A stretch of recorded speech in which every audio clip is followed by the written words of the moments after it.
What's up, Rivalers, and welcome to the Ultimate Cloak and Dagger Guide. These heroes are a duo pair played as one character with two different sets of abilities that you can swap between at any time, giving you access to heals, damage, and some downright amazing utility. In this guide, I'll be covering Cloak and Dagger's combos, playstyle, advanced tips, and more. So whether you're a complete beginner or a high-ranking player, this video is for you. Cloak and Dagger are strategists that have incredibly consistent heals and can cancel out any enemy ultimate with the click of one button. Their kits are quite simple. Dagger is all about healing and helping your teammates, while Cloak deals damage and has some crazy utility. So let's cover their kits first. Dagger has a homing missile for her primary fire that damages enemies and heals allies. Her right click shoots out an AoE healing area that heals over time. Her E ability fires out a wall of light that heals and increases healing on allies. And pressing shift swaps characters to Cloak. Cloak's left click is an infinite ammo auto-aim drain ability that damages enemies. His right click shrouds his allies, making them untargetable and invulnerable to damage. His E ability fires out a wall that increases damage and blinds enemies. And no matter if you're playing as Cloak or Dagger, your ultimate is a 3-dash combo that leaves an area on the ground that heals allies and damages enemies.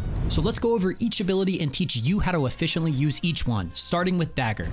Dagger's primary fire is a homing missile with a bit of AoE, so throwing it onto isolated teammates to heal them is good, but throwing it into clumped up allies is even better since you'll be healing multiple allies at once. Her primary fire can be used offensively as well, but the damage is just not impressive. So the majority of time you'll be using your left click to heal allies, but you can use it to pick and finish off low HP enemies. Dagger's left click not only locks onto allies to heals, but can also bounce off walls, meaning you can provide some heals and value to a fight even if your ally breaks line of sight behind a wall. And even when bouncing off walls, the shots will still try to lock onto allies to heal. However, once a shot bounced off a wall, it will not lock onto enemies. Dagger's right click is an AoE field that heals allies. Once again, this is a great tool to throw into your team when they're all stacked up together. This healing bubble lasts 6 seconds, and it also heals you, so it is a great way to keep yourself alive by throwing it at your feet when you're getting dove. Just make sure to not leave the light bubble and you'll be able to survive through most duelist combos and dives. This is also the only way to heal yourself outside of your ultimate, so you do want to use this ability a little more selfishly. Saving this ability to save yourself and your other support is the absolute best way to use Dagger's healing bubble, and you should be relying mostly on your left click to heal your teammates. You should really only be using this ability on your team when you're desperate to keep them alive, or when you have no other options, like if your left click is reloading. Dagger's E is this wall of light, which a lot of players call a window. This will not only heal allies, but also increases all healing that allies receive, just like Jeff's bubble. You want to be relying mostly on your primary fire to keep your allies topped off, and save this ability for when health bars really start dropping dangerously low, as an emergency heal button. The ability has a short range and a long cooldown, so be careful not to waste it.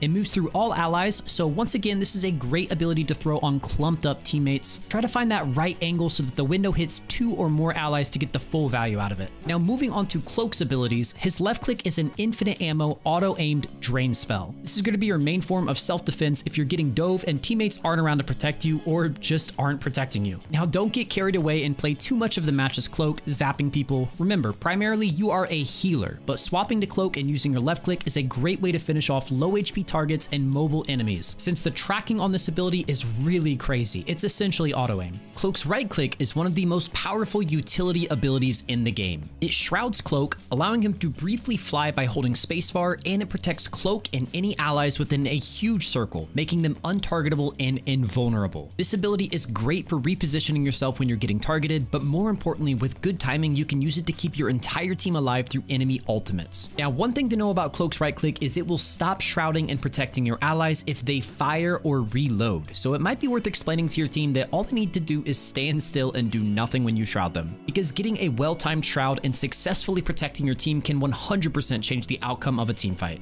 Cloak's E ability is another window, but this time it's for offensive purposes. Landing this window on enemies deals some damage and increases the damage they take from all sources. But most importantly, it blinds the enemy. And while it's technically a blind, it's more of a nearsightedness because any enemy hit by this window will still be able to see within this range. This ability is perfect for firing through multiple stacked up enemies to maximize its effect, but you should absolutely feel free to target single heroes that are dependent on their aim. Enemy heroes like Hela and Hawkeye are completely worthless when blinded. Pressing shift as Dagger or Cloak swaps to the other character, and while there is a brief animation that plays, there's no cooldown, so you can freely swap between characters. You can also use the mouse scroll wheel to swap characters, which is a little easier in my opinion. And when you're Cloak, you can actually see Dagger's cooldowns on her E and right click abilities here and vice versa, so you can actually track both characters' cooldowns at once. The trick to playing this character is balancing playing both. Your primary mission is to keep your team's health bars high as Dagger and swapping to Cloak to dish out damage, blinds, and clutch team saving shrouds. You should be spending 90% of your games as Dagger though, and swapping to Cloak mostly just to use your blind, put it on cooldown, and of course responsibly using that shroud to save yourself or your team. Cloak and Dagger's ultimate is the same ability no matter which character you're playing as. You dash 3 times in the direction of your camera,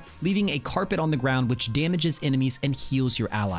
Now this ultimate is extremely powerful at contesting key areas of the map like choke points or the cart, but there is some secret tech to it because every dash lays a separate layer of the carpet and you can actually dash back and forth in the same area and stack these carpets up, with each one healing 220 HP per second, which means if you dash back and forth, you will create a small strip of land that heals every ally in it for 660 HP per second, essentially turning you invincible for a long time. The damage it deals to enemies isn't incredible, but the healing definitely is. So stacking up 2 or 3 carpets and dropping your right click on an area will give you and your team absurd amounts of healing. I mean, look at this Punisher ult. It's one of the scariest DPS ults out there, and it's not even coming close to KOing a Dagger that's just standing there because she's standing on stacked up carpets. And once again, you might just want to communicate with your team to stand in the stacked carpet instead of trying to chase your teammates down to heal them with your ultimate. Your ultimate is a great all-around tool to be used defensively once fighting breaks out and as a counter ult to enemies popping ults. For instance, if an enemy hella ults you, you can stack your carpet 3 times and then just have your team stand in the carpet, swapping to Cloak and DPSing while your ult heals your team for you.